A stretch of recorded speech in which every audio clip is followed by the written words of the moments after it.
sad news.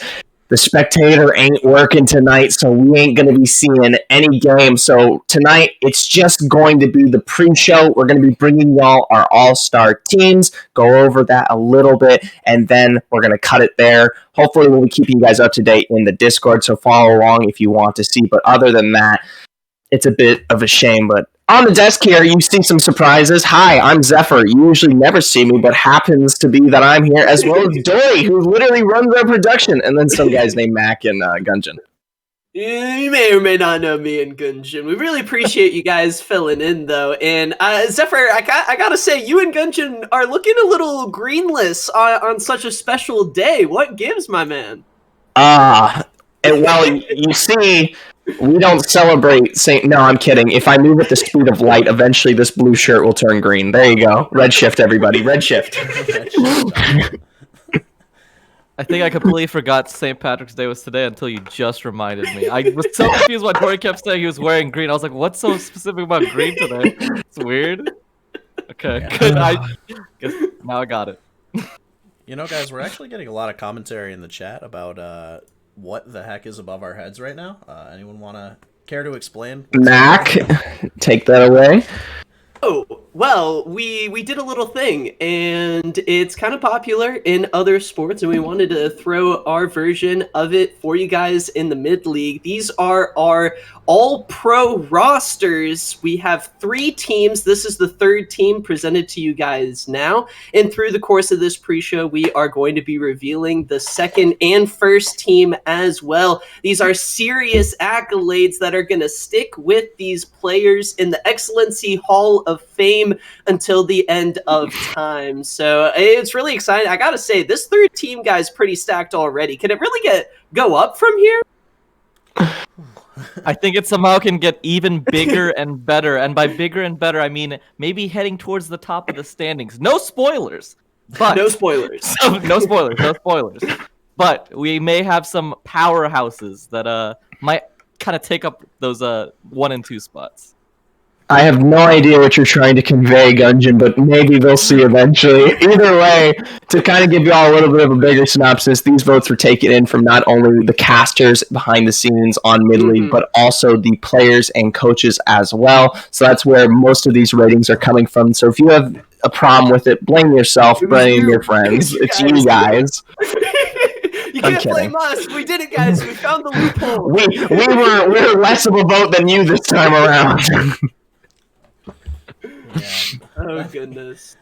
I mean, that being said, I'm not, like, super surprised about all of them. I mean, I'm surprised to see McShootums is low, like, in Team 3. Like, I know the trend is to just jump on the best 2 teams, but, like, Glaive and MCE both were kind of standouts this season. And it wasn't just a one-man show or a 2-man show. Like, you could say Rutledge and Acid for MCE, but, like, I think both rosters were really well-rounded. So, you know, I'm surprised to see Swoon Baboon and McShoot'em so low. That's all.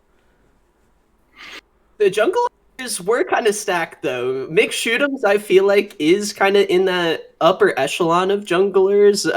We'll get into the other ones later on, but I honestly feel like this is a pretty good spot for him, especially after last week's Nunu game. But no, I almost forgot about that. I love the idea of him Nunu snowballing from the top of the all-pro teams all the way down to the bottom, running it in as quick as possible. I think I actually had McShoots rated on all-pro 3rd team as well. That was where my vote landed for him. Again, I think Glaive was super dominant, and they got even more dominant in the second half of the split, especially with the Kiba edition. But in terms of just what he does for the team, he just kind of provides that stability. But in terms of junglers that have that pop-off, and kind of that carry potential, there were, in my opinion, 2 junglers that kind of just outpaced him in that opinion. So just kind of a preference thing for me specifically, but I think McShoot's definitely deserved the top 3 vote, though. Oh, good. I mean, on my opinion here, I have little to add. I'm a simple monkey brain who does his best to watch this league as he can. But I will say I am surprised that Raichu has actually made it through, coming with No Fear Wolves actually out of the gates into Team 3, especially since I don't know, later you guys may see something. But either way, Cute Raichu definitely taking a place for that one in itself. And No Fear Wolves across the board actually have shown intense improvement coming into the later end of the split. So I'm impressed to see how they'll fare and what may be in their future, especially as they're going to be approaching playoffs here.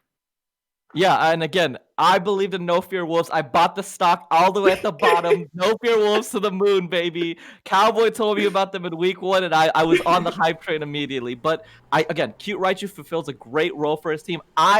This is gonna be. I know that they're gonna definitely flame me for this. I did not have him in my 3 All-Pro third teams. A player that I wanted to mention a player I wanted to mention that I personally had was Simulcrum from Omega Gaming.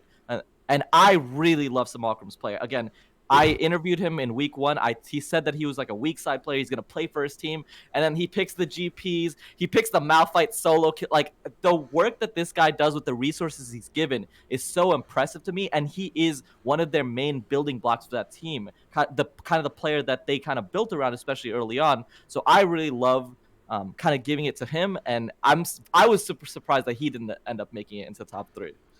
Yeah, but I'm already looking at the play of the chat. yeah, but I mean, talking about Cute Raichu, who is on the list, I actually was really excited to see him play this season, just because I didn't really know what to expect. So I was almost always surprised by him just like pulling something weird out pretty much every game. I don't know. It was really enjoyable to watch. Most of my picks, honestly, were just people that surprised me in a pleasant way. Not the oh, he's dead kind of thing, but but and that's actually why the only one in the third team that actually matches up with what I personally chose was the sub. I thought the sub was a fantastic support. I love watching him play Blitzcrank. I'm a real fan of people who can control the wave and put him in like the zone of no return, which is like just outside of tower range, where Blitzcrank hooks are super easy to hit. And just like the guy was all over the place all season. Like, he had complete control of Bot River pretty much every early game I personally watched. So I really was excited to see him on the list.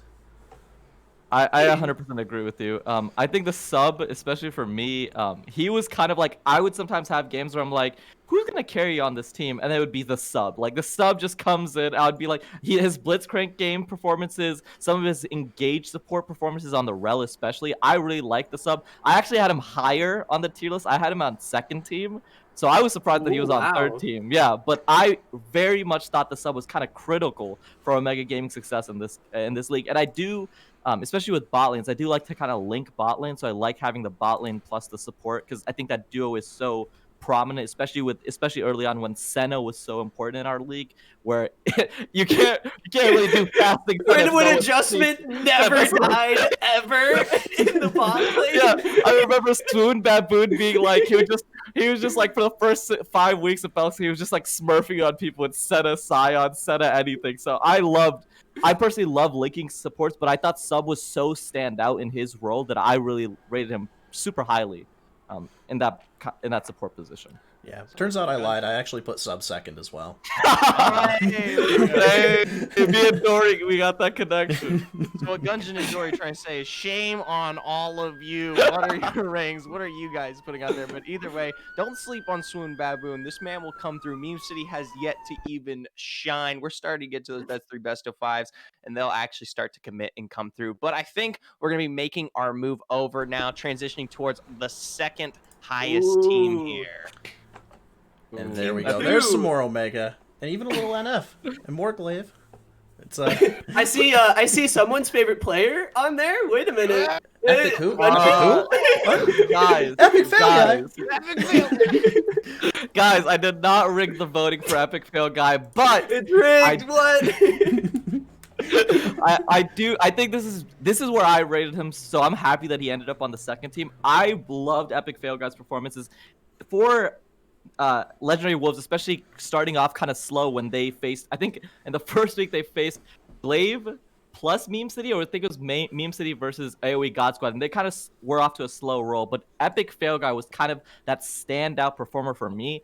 I love the way he plays AD carry. I think he plays AD carry kind of in that I am the carry. I didn't see the Ezreals. I hated whenever I saw him play Senna, but I loved his Aphelios gameplay. I loved the 200 years. I personally thought that he was a really good AD carry, but there at the end of the, I'm not gonna spoil it, but at the end of the split, there was kind of like this dominant guy that had been in the Super Saiyan lab chamber. He's just been waiting, biding his time until the last weeks kind of proceeded.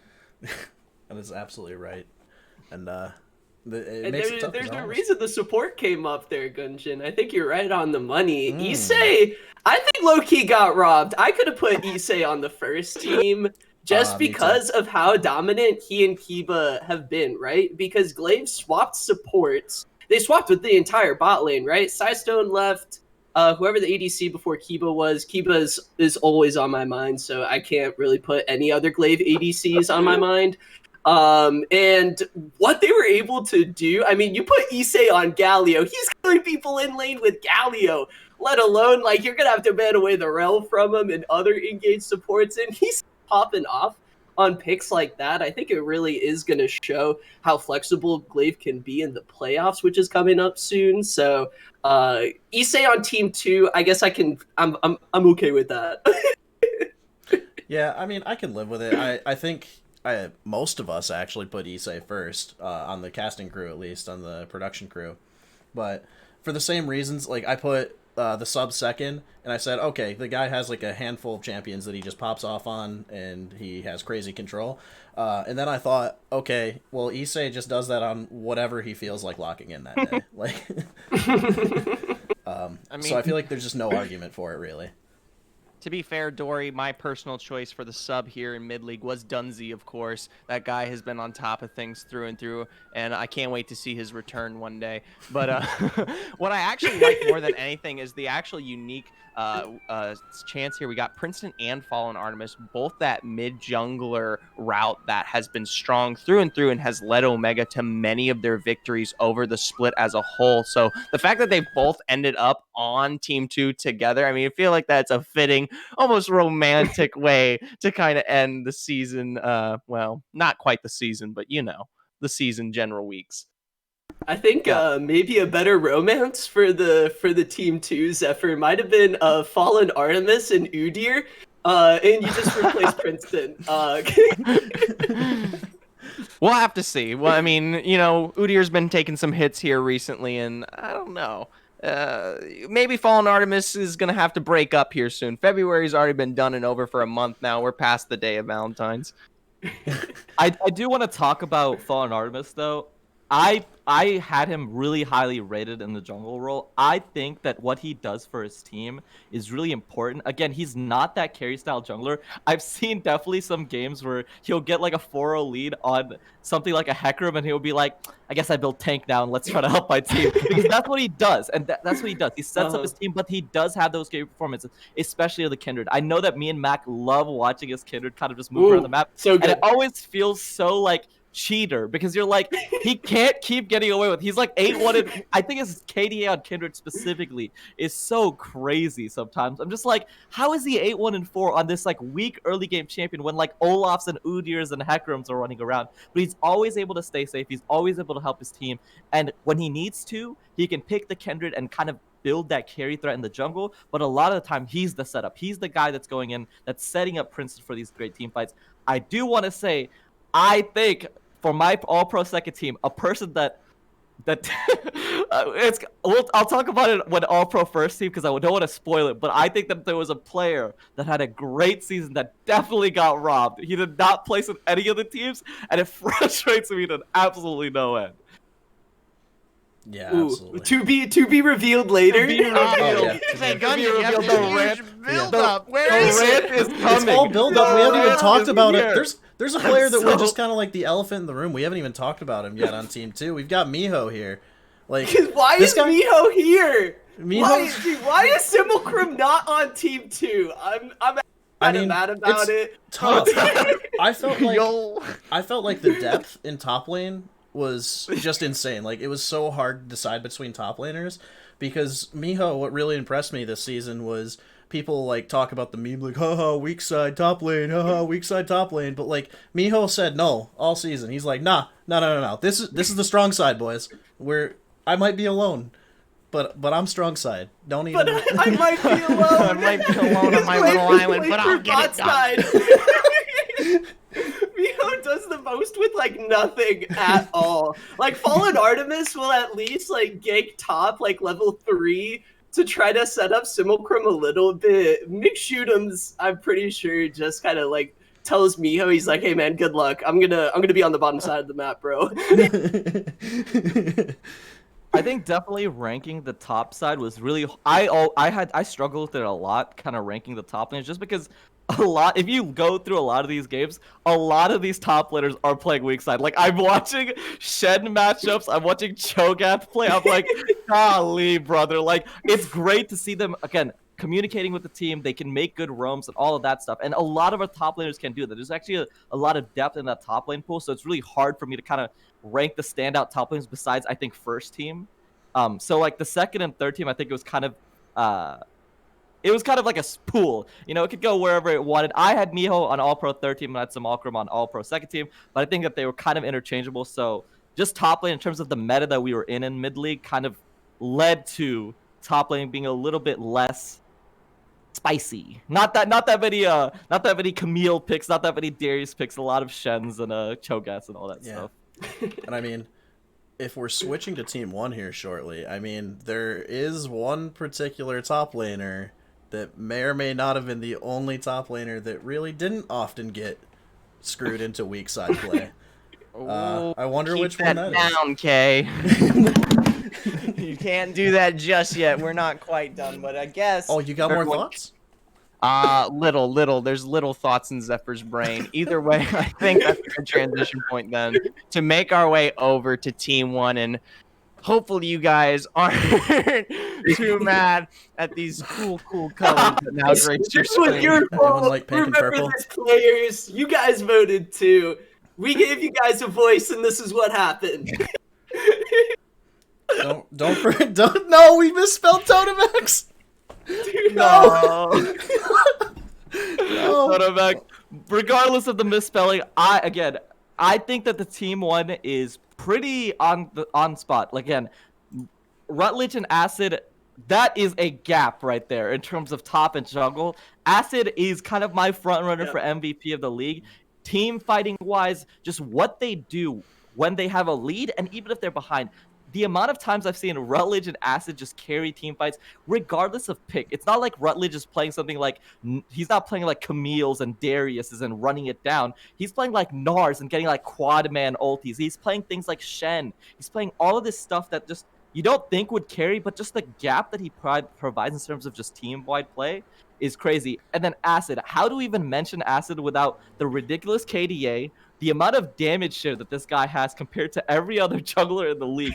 It is wild, the gaps that Acid kind of provides, especially on Lilia, which we saw early in the season. He picked up the Olaf. He picked up a lot of these strong picks in the meta, and he kind of just ran away with all-pro first-team jungler for me. Yeah, I feel like there's not a lot of debate, especially given he can do exactly that.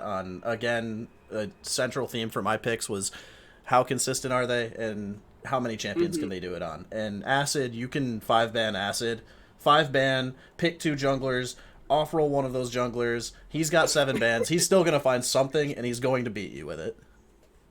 And the crazy thing is, Dory, how many times did we see throughout this season where teams just left Kha'Zix open? Like, we can't not talk about Acid's Kha'Zix because the man put on an absolute clinic. Like, there's a reason Meme City Esports 2-0'd Glaive the first time around. And you can say Kiba wasn't there, and we recognize that, and that's why he's on the first team. But Acid's Kha'Zix, I feel like, has got to be, like, the most feared champion summoner duo. I think that's exactly right. Yeah.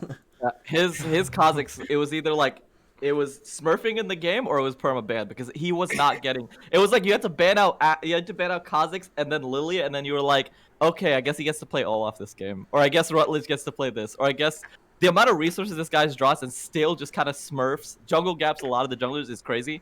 I do want to talk about Kiba, kind of that last Again, Yeah. he came in week 9, set 9, I believe. Set 9, And yeah, not this week 9. guy- Week 9 is yeah, this week. week 9 is this week. Set Came 9. in this week. He came in this week and he made all pro first team. What the? But what can we say about Kiba besides just dominance in the bot lane? I believe his Kaisa is Stop. 100% win rate. I'm gonna He- mention him oh, again. Oh, Kaisa Wait, gets he 100% lost win one. rate. He lost one Oh, last he week. lost did. to Beastlands. Remember, Yes, he so did. I remember, yeah, yeah. Beastlands came on stream and said he was very upset about the fact that Kiba spammed dance after killing him in lane. That was an interesting interview.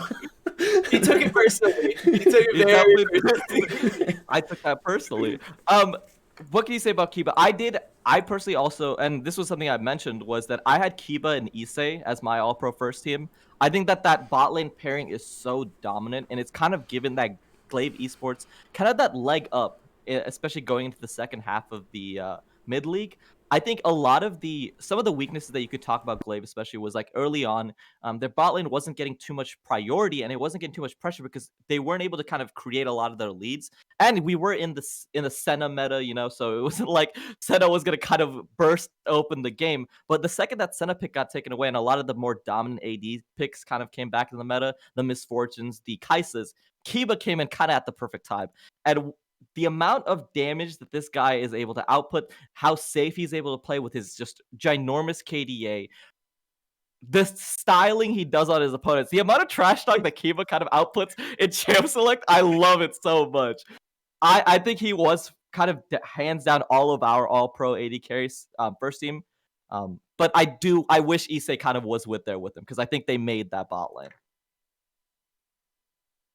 I mean, in fairness, the amount of times I've had to listen to you guys as a whole discuss Kiba, and more so Mac's incessant need to bring up the fact that he plays Kaisa. You guys want to hear a pro narrative? Just listen to Mac talk about Kiba. It can get really redundant really quickly. I promise I won't flame anymore. But either way, Gunjan, just to kind of transition things over, you did happen to mention someone. I know you've had something prepared for the chat and everyone here tonight regarding a particular player. How did Frosty not make it to any of the all-pro teams? Again, Seraphine, mid lane, Omega Lol. That is going to be the spam that I'm going to see, and that's fine. But the dominance that Meme City Esports had as a group should kind of require their mid laner to at least place top 3. I've watched Frosty, and again, in games that they're not doing hot, okay? And that's not often, but games that they're not doing hot, this guy makes the plays that matter. I watched Frosty, I believe it was last week versus AoE God Squad in a Beastlands carry game. But in that game, the amount of times that Frosty and Acid are able to make team fights happen, the fact that he's not even on any of the teams, like, again, I know that people don't rate him as highly as I do, but the work that he does, regardless of what he's picked for, he doesn't get to play the Zed he doesn't get to play his pop-off Zed sometimes, and that sucks that we don't get to see the Zed performance all the time. But he's able to make work happen on the Seraphine, he's able to work happen on a lot of the control mages and whatever his team needs. When you have a superstar jungler, the second guy should kind of get the credit, and obviously Rutledge is that guy, but Frosty's right there. And so the fact that he's not even rated on any of the teams is wild to me, personally. Okay. Trust me, he's been saving that all night. As well as I believe there was also some hee-haw about Beastlance not finding his way into any of these spots. Or Jabber. Jabber is also slept on. Like, the whole AoE God Squad bot lane is really, really good. This is a lane they have felt comfortable playing through. Last week, they took games off of not only Meme City, but also Glaive. These guys are serious Dark Horse threats for the coming playoffs. I believe they already have secured at least the 5th seed. So we're going to be getting to see a lot more of Beastlance and Jabber in the playoffs. And maybe it won't be until then where everyone is kind of looking back at the all-pro teams and kind of scratching their heads and saying, wait a minute, how did Sharp Circle get in over the bot lane? Interesting. That's kind of what I'm left thinking. It's their fault. Never forget it. Yes, it's it's not our fault. Hey. I agree with you, Mac. I had Beastlance as my all-pro third AD carry. I had obviously epic fail guy and keeper And not number one. Very Not number one. Good No, I did not. I'm not that Oh. shameless. But I did have Beastlands in 13, and I agree with him. That team works around Beastlands. A lot of the wins they have, especially whenever they're kind of punching up into that top echelon of teams, it's on Beastlands' back. He does get caught out. He doesn't sometimes build as defensive as I wish he would, but the amount of damage he's able to output when his team kind of builds around him, and obviously you can say that's a team situation. Well, you give the resources to a person, and then it's their job to carry it. And a lot of times he does. That's what Beastlands does. His Callista, as much as I hate that champion, it is still incredibly potent. And we've seen a lot of pop-off games on the Jinx as well. So I think that Beastlands definitely should have gotten credit. A player that I know that wasn't kind of on anyone's radar, but I really wanted to give credit personally was Crits. I really love watching Crits play from Dark Side. I know that he didn't make any of my teams, but he was really close. Hashtag problem- roll swap. Speaking of his roll swap, though, I actually put Coach in the mid lane. Now, I know it's probably crazy given how stacked mid lane was, but I thought it was really Super stacked. I thought it was really impressive that Coach managed to like punch above what people thought his weight class was going to be, despite being roll swapped to mid partway through the season. Like, I thought Coach's play was incredibly consistent, and I thought it was deserving of being like, he seems like he actually is like an in-game coach almost. Like, the dude is a rock. He keeps the team consistent. It seems like the team plays around him when he's feeling himself. So I thought Coach was pretty strong for Dark Side as well. Yeah, Darkseid definitely had like performances where it kind of showed like flashes of brilliance, but they just kind of could never put like the consistency. That's what my big thing about Darkseid. It was the kind of the consistency that led to Crits not being up there. But in terms of pop-up performances, Coach and Crits, like Coach, it felt like when Crits was in the game, Coach was like, I'm gonna be the rock for the team. I'm gonna hold it down. Crits, you pop off. Regardless of the lane swap, he's popping off top, he's popping off mid. I will never forget the like 50-minute like thriller where I watched Crits try to solo carry his team on Camille in the top lane. Just team fight after team fight. The work he does with the resources, again, that his team does provide him. He was definitely one of my honorable mentions, and I really hope to see him if they could end up making it into the playoffs, but hopefully next season as well. Yeah, absolutely. Darkseid right on the cusp right now, and they still do have that chance to work with, but it does play off of how Dar fares into tonight's game. So hopefully we'll be able to keep that through and through on the Discord, and you'll be able to find that one out, and we'll be able to notify you guys across the board on who really is going to be landing into playoffs, into that 6th slot especially. But to kind of wrap things up here, Dory, I know you had some thoughts to say regarding Rutledge while we were going over Team 2 there. Oh yeah, Rutledge is, and I've actually had a change of perspective since actually going over this. I was having a hard time since I'm new to the league, new producer, haven't really followed it as much. But somebody I have followed for a while is quite a few years ago. I got my rear end handed to me in a gold league before Rutledge hit plat. I stopped ganking him after like one match. I was like, I'm gonna die. I'm just gonna die every time I go up there. And I got sick of it. The dude played nothing but a Lowy. No one would ban it. And I got mad at my coach. And it's... Sometimes I wake up in cold sweats, just be like, "Wow, leave me alone, Rutledge! Don't, no." Jokes aside, My spirit is not for the taking. This was a different perspective than I thought you were going to go with. I did not know you touched the Rutledge personally. Talk about His building soul was narrative. There's this entire Zephyr. joke about how his producer has nightmares trying to... but jokes aside, I mean, we have Acid and Rutledge up here for the same reason that we have Princeton and Fallen Artemis on Team 2. They are a really powerful duo, and Rutledge is one of the only top laners that does get a lot of priority when it comes to early jungle pathing. And Rutledge isn't one of those guys that's going to get that early priority and just let it go. Like, he's up there because he gets an advantage, and he pounds them into the dust when he gets it. Like, he will straight up... Like, what was it? While we were waiting for the match to end last week, we watched the stream, the AoE versus MCE match in the first set, and they had lost... But Rutledge, like, tried to carry that team to a win, kicking and screaming. It was like 50 minutes, right? Renekton is Renekton. He's supposed to fall off, right? He gets a pentakill on Renekton during that game. They still lose, but, like, holy crap, dude. Like, I don't know. again, that's what I'm excited going into playoffs for. Is just I'm excited to see kind of like these clashing of styles, especially with just the team fight prowess that sorry, not excellency, Meme City Esports has. I'm so excited to see how they do in like a playoff setting where they can kind of really focus down and kind of ban out these picks going into the best of threes and the best of fives. My big excitement is to kind of see how these brackets shape up because in terms of just playoff style, I know for a fact that Meme City Esports and Glaves Esports Rose obviously can be beaten by some of these lower teams. It's not just a 2-horse race. AoE God Squad has shown it that when you have like a dominant bot lane performance, you can kind of carry it through because as much as I love Kiba and his performances, he can sometimes be a little bit too over aggressive, and that is punishable. Meme City Esports. What? Glaive being over aggressive? What? Straight What? wrong People head. jumping into 5 people? What? But I've seen Hey. it before. And with Meme City Esports' bot lane, as much as I love Angel and Swin Baboon, and I rated them highly as well, they're not the most they're not impactful because they are impactful, but they're not gonna be the bot lane that like plays the Callista Leona and carries it through.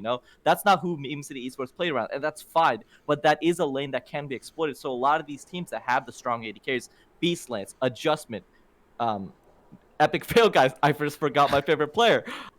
They can try to kind of make a dent into these teams. So I'm really excited kind of how these brackets shape up and who these first round matches are, because it's gonna be a really exciting even quarterfinals.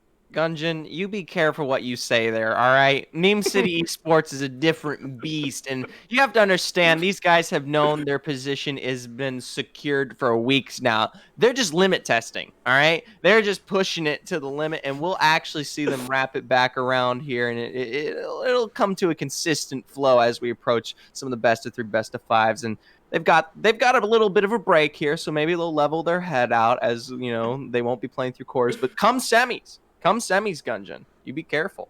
They'll come for you in the interview, and that's when it's going to really hurt. I know. Soon Baboon just wrote some very vague, almost challenge to me. So I'm excited to see what he does. Yeah, and I kind of wish that Spectator Client was working because we actually do get a pretty good preview tonight of it wouldn't have been on stream, but we could have had a pretty good preview of what's to come in playoffs because we've got Meme City actually taking on Omega, and I'd like to see if Omega can carry that momentum they had because I know we had no Omega players in the Team 1, but I think any of them, rest in peace Simulcrum, could have easily made it into the top 3, even top 1. Like, I think like any of them realistically can make a case for best player in their position on any given day. So if Omega can carry this momentum into playoffs and have a good series against Meme City Esports tonight, I think they're in a really good position to maybe get some upsets this season. Tonight would have been definitely the miracle run of Darkside. They have to rely on Dar just going 0-4 or 1-3 and then them 4-0ing, especially against Glaive Esports. That would have been fun to watch, but sadly Spectator Clyde fools us again. Ugh. Any last thoughts before we wrap up this little bit of a show here, y'all? Mac, I know you talk a lot. I do. That might be why I'm trying to do this whole casting thing. But nevertheless, shout out Tutamax and Angel. We didn't really talk about these guys, but I feel like for Meme City, I mean, you have that anchor in the bot lane in their support role to kind of push through and really help the team go so strong. Like there was a reason they went through the first half of the split going undefeated, and Andrew and Swin Baboon are a fantastic duo. So I'm really glad to see that the players really showed some respect for Andrew in the bot lane. What I was really surprised about was actually Tutamax getting placed so highly. I did have him in the all-pro rosters, but again, like Rip Frosty, I think he got robbed here. Tutamax, though, still a really good player, is really kind of the playmaking edge that Glaive kind of have in the big team fights. He finds big shockwaves, he finds the big petrifying gazes, and kind of can turn things around. So shout out to Max and Andrew for being on Team 1. Yeah, and I'm not gonna lie, I may or may not have put Tutamax first. And I may or may not have done it specifically because I can always rely on him to get me the solo kill square and bingo. Oh my gosh. Also, not because of that reason, but I also actually had Tutamax in in my All-Pro first team. So I think I might have kind of swayed the votes. I personally really like how Tudamax kind of been ramping into the playoffs. Again, Frosty, I will say, definitely got robbed. I had Tudamax and Frosty kind of neck and neck. My big thing was, especially as the latter weeks, because I kind of counted it a lot more. I really liked how Tudamax was kind of playing, and we watched in that Omega Gaming series last week, I believe, where Tudamax was. No, it was AOE God Squad. My bad.